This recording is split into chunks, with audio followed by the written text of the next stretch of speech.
Ladies and gentlemen, welcome to the main event. It's the podcast where body slams meet boss fights. This is no DQs, no respawns. Everyone remembers Austin versus McMahon, Rock versus Cena, but what about the feuds that quietly changed wrestling forever? These 10 rivalries shaped the industry in ways you've completely forgotten about. Let's get into it. At number 10, we have Monty Brown versus Abyss.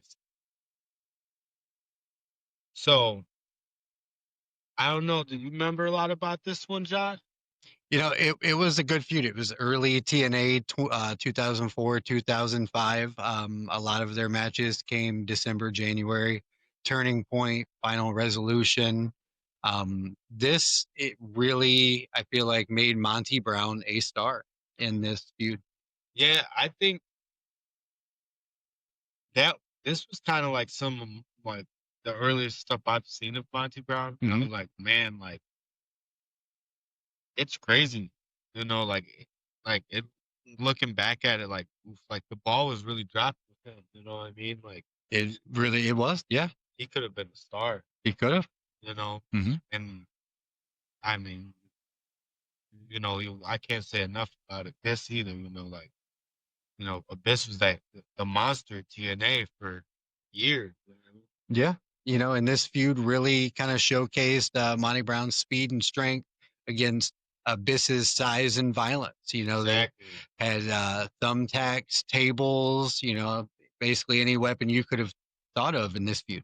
Exactly. It was just yeah, like you said, it kind of made like Monty Brown a main event guy. Like it made it seem like, he was a future star. Yeah. I think he was for a while, but yeah. So, at Turning Point, we had Monty Brown defeating Abyss, and at Final Resolution, Monty Brown defeated Abyss and DDP in a three-way, were some of the, highlights of that feud. DDP, what year was this? This sounds like this is a crazy time. 2004, 2005, yeah. I didn't even know it was in TNA like that. That's great. He had a short run in TNA. Yeah. And at number 9 on our list, the Outsiders versus the Nasty Boys. This feud just really kind of kicked off the NWO storyline. It was the first real legitimate feud with them, and it was really only kind of on house shows. It wasn't even on TV a lot, but it kind of also bridged that, old era, new era. I don't want to say a handing over of the torch, but this feud meant a lot at the time. And didn't they have like real life like kind of animosity? They did. I honestly think at that point both of those teams had animosity with every team they faced. They both kind of seemed like problems. Yeah, I've heard some stories about the Nasty Boys. They, I think, really all you got to say to that is they were real close with Hulk Hogan. Yeah, didn't they? Correct me if I'm wrong, but weren't the Nasty Boys the team that like the APA beat the shit out of? Yes, it was. Like I've watched that video, that match. It was like on a heat, wasn't it? Yeah. Yeah, they were just beating the shit out of the Nasty. Yes, man. Farouk and Bradshaw. APA were legitimate badasses. You'd never believe that JBL was that guy. That's crazy. But back to Outsiders, Nasty Boys. Tangent counter number 1. They had matches in July '96. The Outsiders pretty much dominated. As they should. There wasn't too much competition, but it definitely kind of bridged the the old age to the new age. Right. At number 8. Now, when we get into this, we want to separate the art here from the person. Obviously, we do not agree with his actions at all that happened that night. But with that being said, some of his opponent's greatest matches are against him, so I don't feel like we can recognize one without kind of recognizing the other. With that being said, at number 8, we have Chris Benoit versus Eddie Guerrero, the SmackDown era.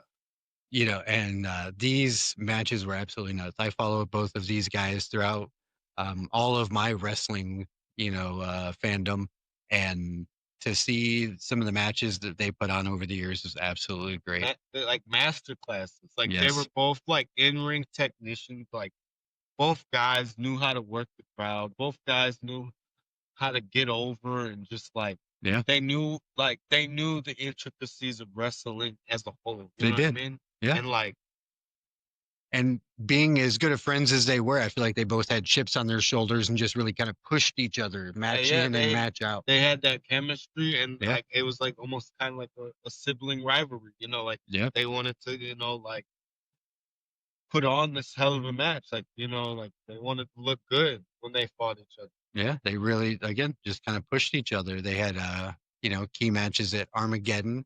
Benoit defeated Guerrero there. Um, they had split wins. Royal Rumble 2005. Eddie outlasted Benoit, who came out. Uh, who do you think came out better in that feud, though? Is this one of the rare cases where they both were made to look better? We talk about it all the time. That's what feuds should do. Mm-hmm. I would kind of say, yeah. I mean, because you got to think by this time, like, especially later on, 2004, 5, like these guys, like, both became world champions at one point, right? Mhm. Wasn't there a point where Eddie and Chris Benoit were like simultaneous world champions? Didn't they win The same night? The same night, yeah. WrestleMania 20. Yeah. Like, yeah. Yep. Like, so, yeah. I think that was 2004. I might be wrong. Yeah, like so, like this kind of like would have led up to that. You know what I Mm-hmm. mean? So, like, yeah, I would say like I feel like this kind of. I mean, not to say that they weren't already ready, but like I feel like this kind of their rivalry really might kind of show that they were prepped for that. They were. And, again, we know why it's not talked about. Obviously, we don't, agree with, anything of that sort. But at the same time, it's hard to be as big of wrestling fans as we are and not appreciate the matches and feuds for what they were. Just because like the big roles that they play, and like Eddie Guerrero's career and different guys. You know what I mean? Yeah. Like, you can't talk about some of their greatest matches without mentioning him, or like Kurt Angle's some of Kurt's best matches. Like so like I said, we would like to distinguish the art from the person. Mm-hmm. But moving on to our next one. At number 7, we have Ahmed Johnson versus Goldust, 1996. And boy, was this a feud. Look, it was only 2 years before this that I got into wrestling. So I went from Ric Flair Vader to just 2 years later, Ahmed Johnson versus Goldust. This feud pushed boundaries of not only what they showed on TV at the time, but what they did in wrestling. And this was an amazing feud. Oh yeah, going back and watching some of this stuff, crazy. And then like hearing the stories about it, like from different shit interviews and things like that I've seen, like that, like when Goldust kissed Ahmed Johnson, like Ahmed Johnson literally like actually freaked out, like Yeah. and like started tearing shit up, like yeah. 96 was what feels like a whole nother time. And I don't know that Ahmed Johnson was ready for any of that. Yeah. Yeah. I mean, you kind of see how his career turned out overall, but that feud in particular, that is such a memorable moment. And I feel like that was such a big part of establishing Goldust's character too, as a whole too. You know what I mean? Yeah, 100%. His controversial gimmick just really blurred lines, really pushed people out of their comfort zones in the mid 90s.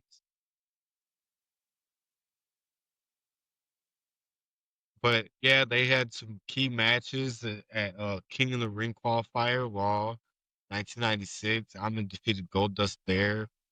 King of the Ring, June 23rd, 1996. I'm defeated Goldust.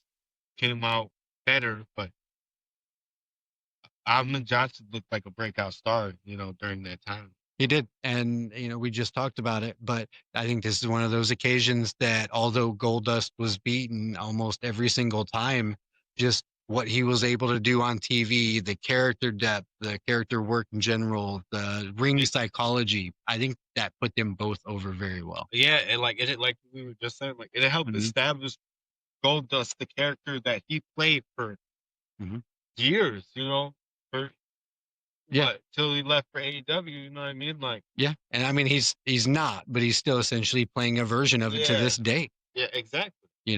And it's again just an amazing feud. All right, let's get into it. Back with number 6. Raven versus Jeff Jarrett, TNA 2003. I know, a controversial pick. Anytime we put Jeff Jarrett in a top 10 of anything, it's, we're questioning our credibility, but hear us out here. Yeah, Slapnuts does get a lot of hate, doesn't he? But like I said, hear us out, This was kind of like Raven's debut, feud in TNA, you know what I mean? Like, and it was like, instant buzz, like Raven was kind of a big TNA, He really brought that kind of dark, edgier promo style to TNA when he came over from his ECW days, and had me really excited. I've always been a Raven fan, quote the Raven nevermore. But this is a very forgotten feud. And also, like, they were both like, I know everybody's I'm gonna get shit for this. Don't add him. Exactly. But Jeff and Raven, like, they were both solid workers, you know what I mean? Like, as much hate as Jeff Jarrett gets, like, he was never a bad worker, you know what I mean? Like, sure, did he maybe have a little too much time at the top in TNA? Probably. But, I mean, shit, if it's my company, I'm like, I'd be number 1 too. Vince gave himself the title at one Sure point. did. You know what I mean? Yeah. Shouldn't me. Why the hell can't I? He said, Jeff said I'm a legitimate wrestler. Number 1. Like, I can actually wrestle. Yeah. Why the hell can't I have the title? All right, tangent count. Yeah. Number 2. And I think Raven's also kind of gotten a lot of hate over the years as someone that was hard to work with, but I really think he was kind of misunderstood. He was almost the Bray Wyatt of the era. I think he just wanted things to be correct.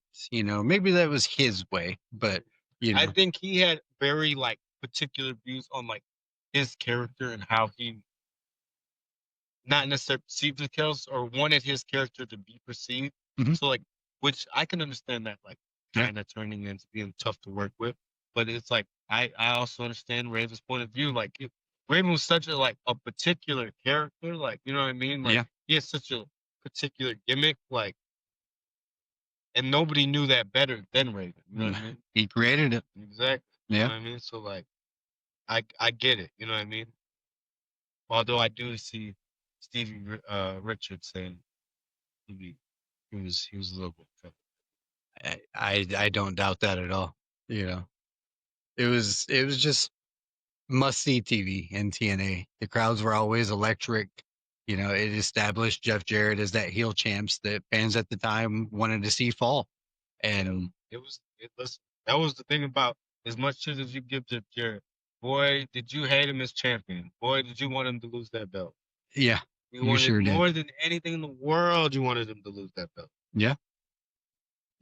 And we've said it doesn't happen all too often, but yet here we are again saying this is one of those times that, Jarrett won a lot of these matches, but I think Raven still came out of it looking better than ever. His popularity exploded again.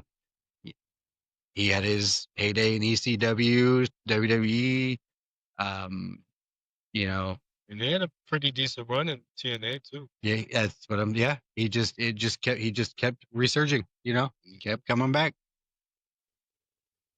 And at number 5 on the list, Team 3D, the Dudleys versus LAX. This would have been 2006, 2007. And I'm just going to go ahead and let Chance take over here because this is a favorite of his this week. Yeah. I mean, LAX, like, there's not enough I can say about them as a team. Like, they were one of my favorite TNA tag teams growing up.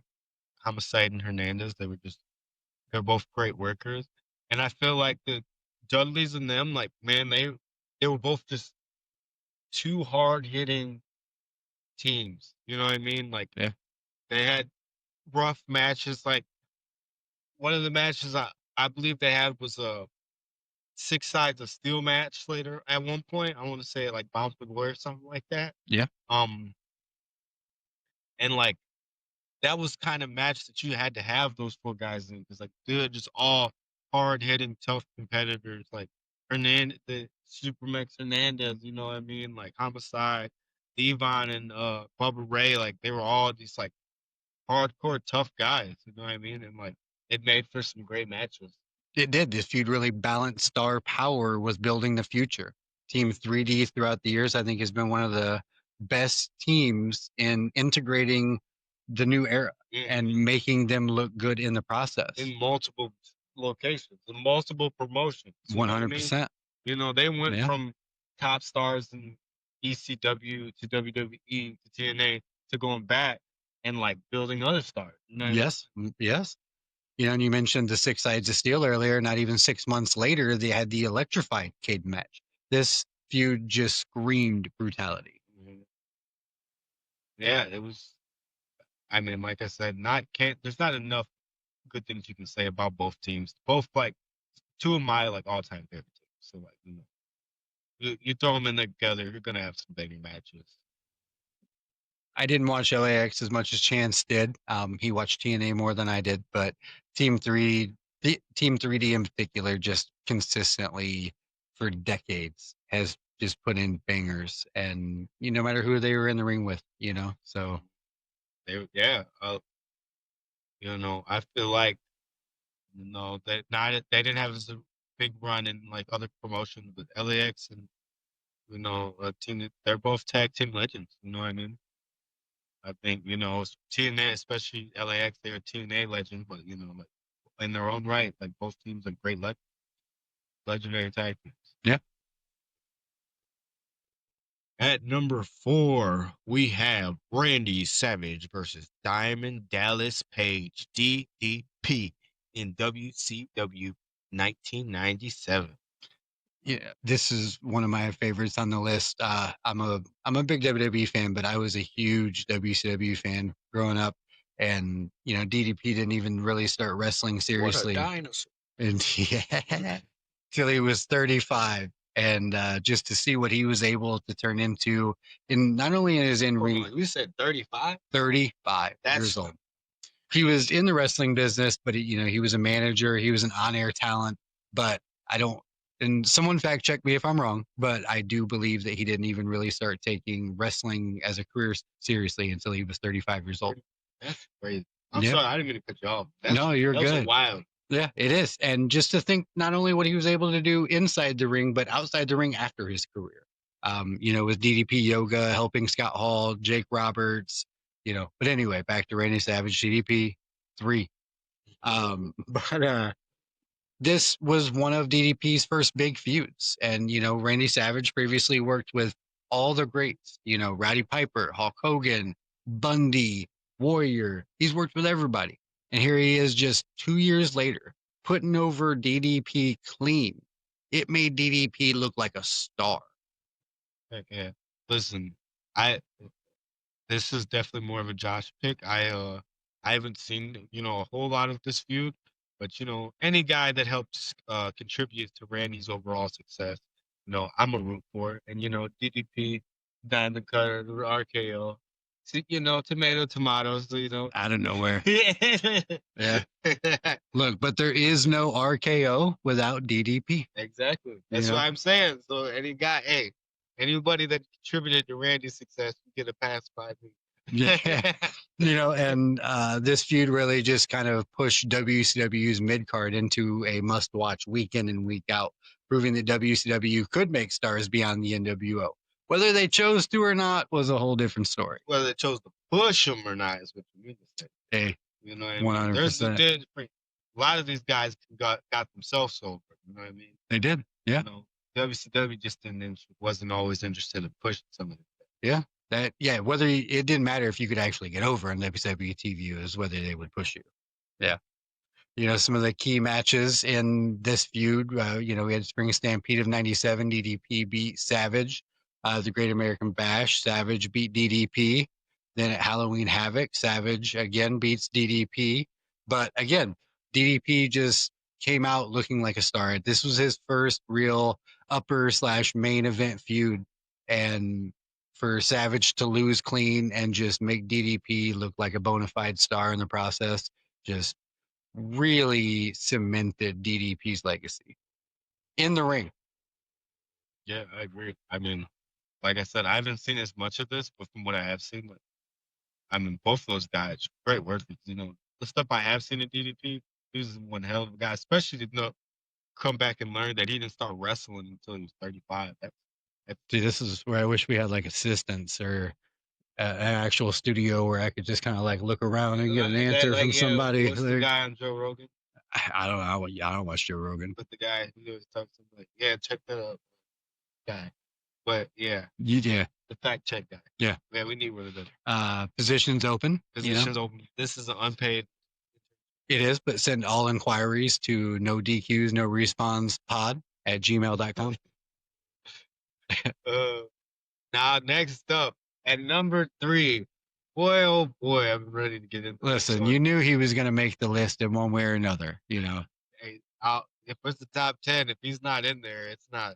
Is it really a top 10? Nah, no. Randy Orton versus Mick Foley, 2004. Look, I don't even know what to say about this because at the time, I did not see Randy Orton as a main event star. Mick Foley has been one of my favorite performers. I've read all his books multiple times, just absolutely love everything Mick Foley. To see Mick Foley put this kid over like they did, he was a bona fide star. I feel like it was a huge part of really like establishing that legend killer gimmick. Yeah, because was it Mick Foley? Yeah, wasn't he the first legend? I don't know if he was exactly the first. I can't in remember. A match, maybe, I guess. Maybe in the match, probably in a match. You know what I'm saying? It's been a long time. Because I'm sure he had segments where he was punting, Well, Hall of Famers left and right. The punt didn't come to way later, actually. I want to say the punt did. Chance has a PhD in Randy 2008, Orton. 2010, somewhere there. Mm-hmm. But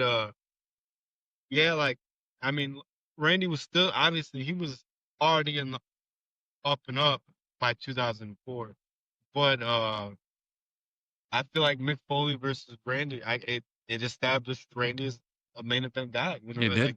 It made him like, oh, he's a threat. Like he can go in anything, whether it be against,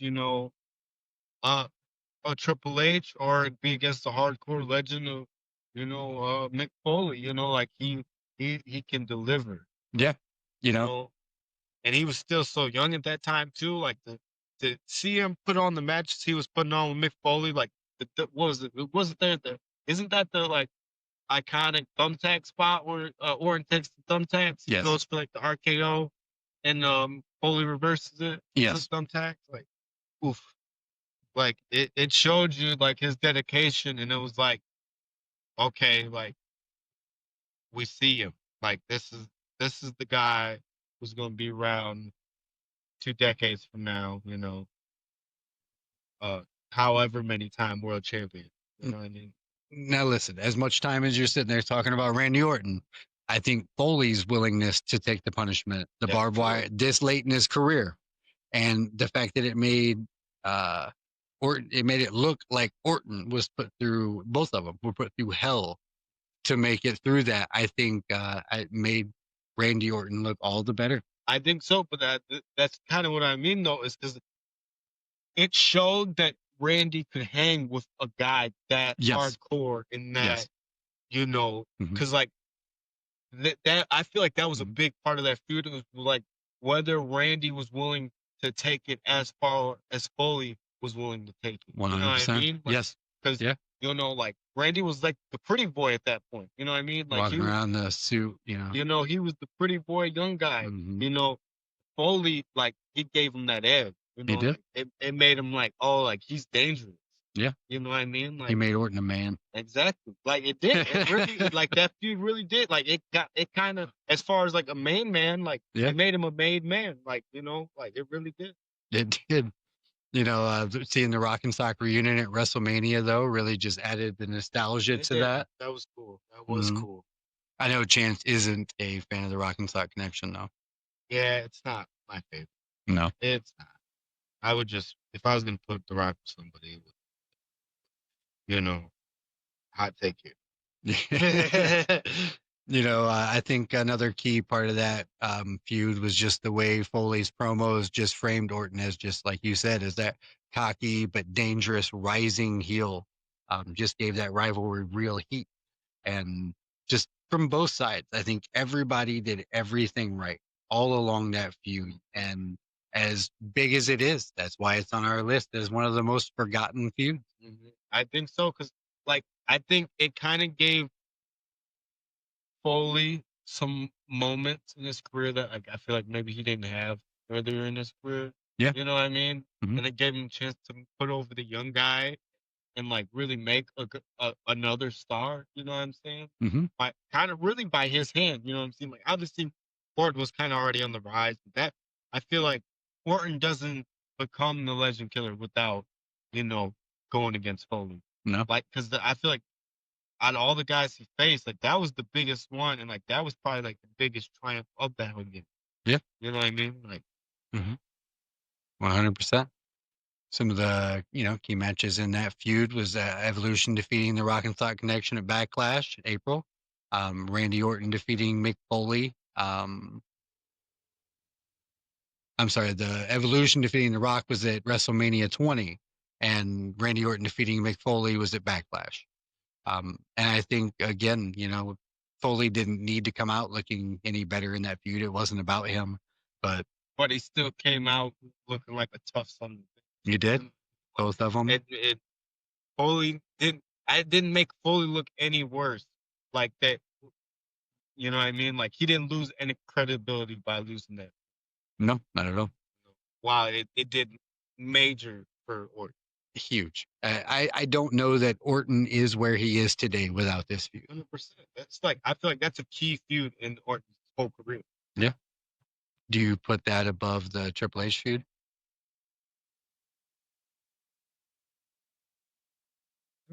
Need a hot take from you there. I'd say yeah, actually, if I really think about it, because I feel like the Triple H feud doesn't really happen without the Mick Foley feud.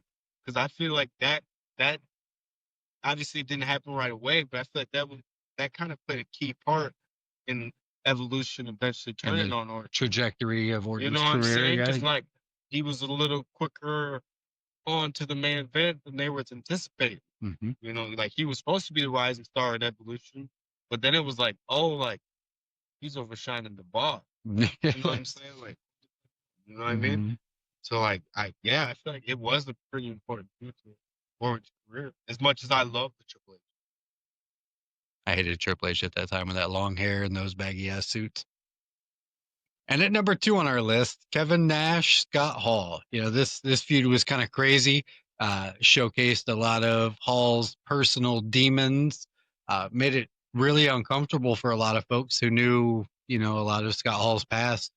Really framed Kevin Nash as a tough love, older brother type of figure who was trying to take care of, Scott Hall.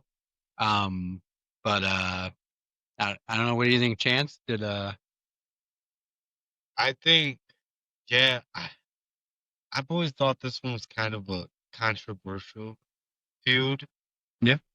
Especially with like you said, like the real life elements of it. And then, I don't know, like I've always not necessarily thought it was in poor taste, but more so that like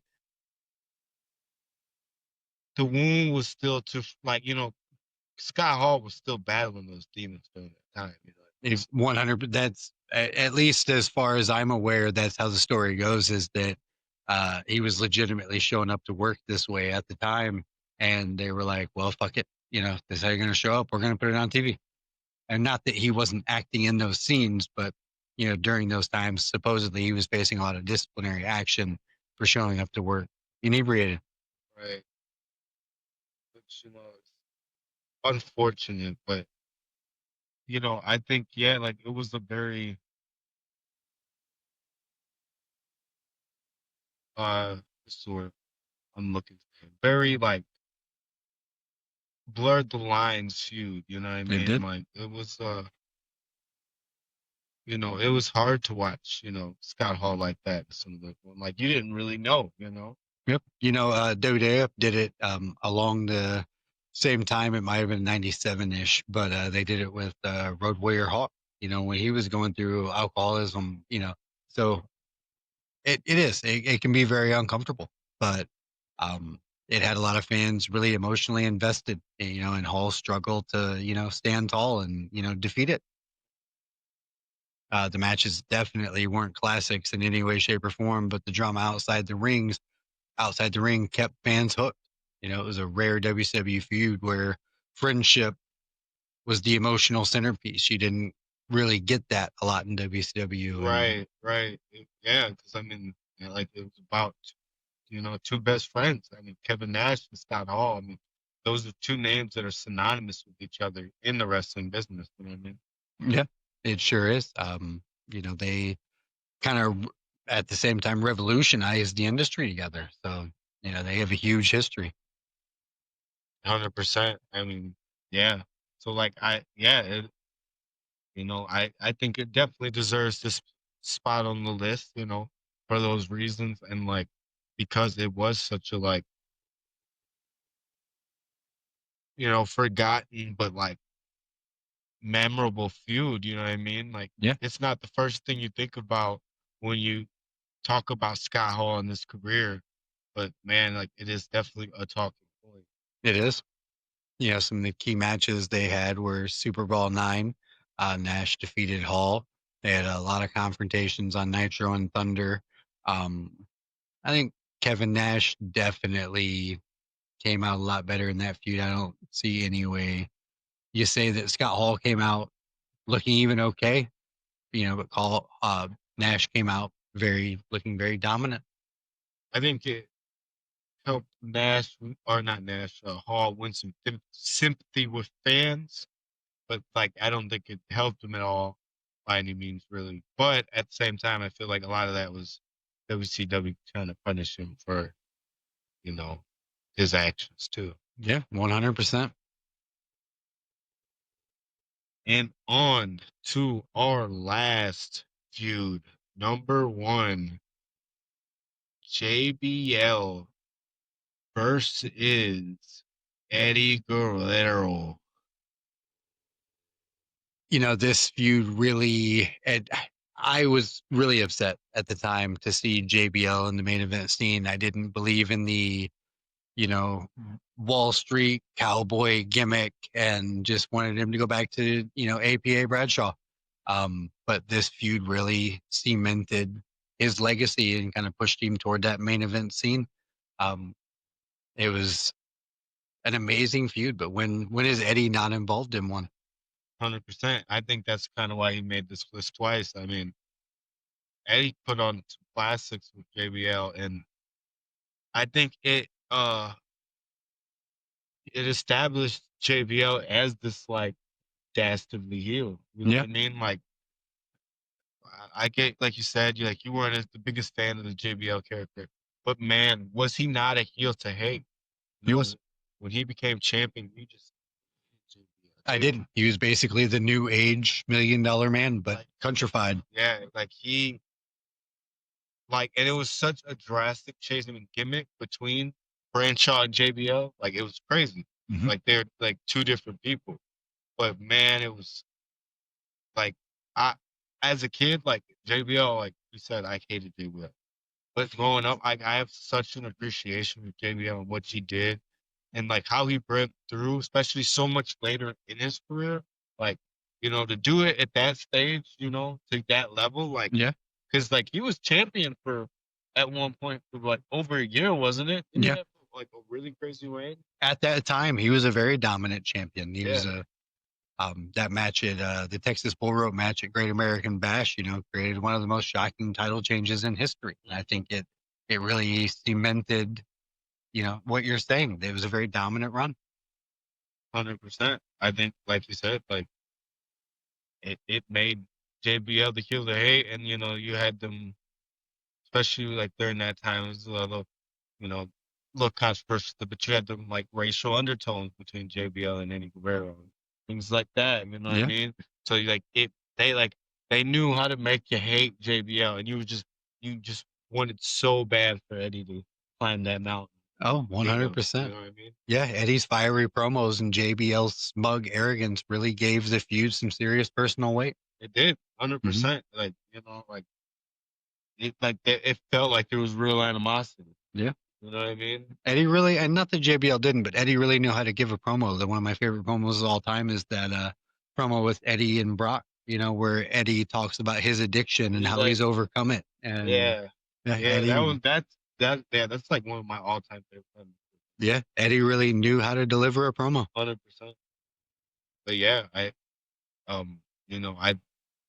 that's why this is like number one on the list. I feel like if there was any guy that deserves 2 spots on this list and forgotten, it would be Eddie, especially some of the guys he worked with, especially like if you would have said in the year 2000, 1999, that Eddie Guerrero and JBL were going to be your 2 like main event guys, like you wouldn't have believed that. No, and I wouldn't wanted to have believed it. Is that at that time that would have been crazy. Yeah, Bradshaw and Eddie Guerrero, the guy tag teaming with China and Farouk's partner. Yeah, like they're gonna be main event stars, like WrestleMania main eventers. Yeah.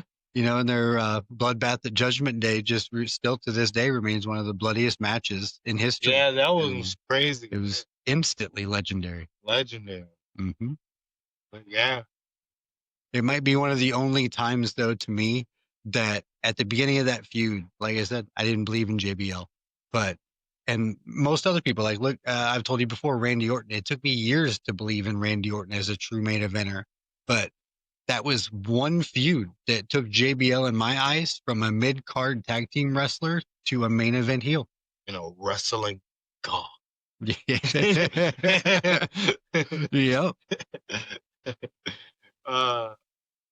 But that's it for the top 10s this week. We're going to go over a little recap.